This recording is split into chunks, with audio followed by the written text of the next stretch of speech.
ফরিদপুরের নগরকান্দায় বিএনপির দুই গ্রুপের সংঘর্ষের ঘটনায় সংবাদ সম্মেলন অনুষ্ঠিত হয়েছে।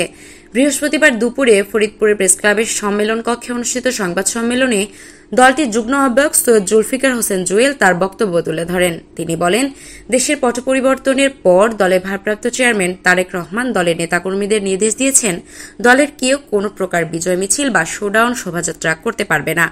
তার নির্দেশক্রমে ফরিদপুর বিভাগীয় বিএনপির সাংগঠনিক সম্পাদক শ্যামা ওবায়েদ তার কর্মীদের একই নির্দেশনা দিয়েছেন। কিন্তু দলের নির্দেশনা উপেক্ষা করে কেন্দ্রীয় কৃষক দলের সাধারণ সম্পাদক শহীদুল ইসলাম বাবুল দলের নব্য আসা ব্যক্তিদের নিয়ে তিনি নগরকান্দায় সমাবেশের চেষ্টা করলে স্থানীয় জনতা তা প্রতিহত করে। এ সময় তরিকত ফেডারেশনের নগরকান্দার এক কর্মী নিহত হয়। এই ঘটনাকে কেন্দ্র করে নিজ দলের কর্মীর দাবি করে শহীদুল ইসলাম শ্যামা ওবায়েদকে অভিযুক্ত করে বুধবার ফরিদপুরে এক সংবাদ সম্মেলন করেন। তিনি বলেন, তার দাবিটি সঠিক নয়।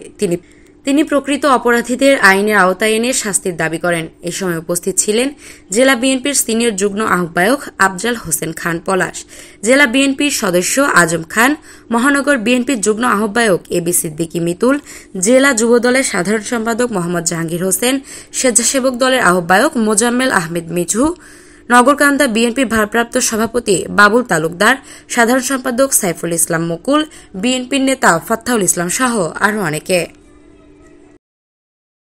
বিএনপির যে নির্দেশনা ছিল সেটা হলো এই বিজয় আপাতত কোনো বিজয় মিছিল হবে না, কোনো শোভাযাত্রা হবে না, শুধুমাত্র হবে দেশের স্বাধীনতা সার্বভৌমত্ব রক্ষার জন্য যে ষড়যন্ত্র চলছে সেই ষড়যন্ত্রে সজাগ দৃষ্টি রাখার জন্য রাজপথে থাকতে হবে বিএনপি পরিবারকে।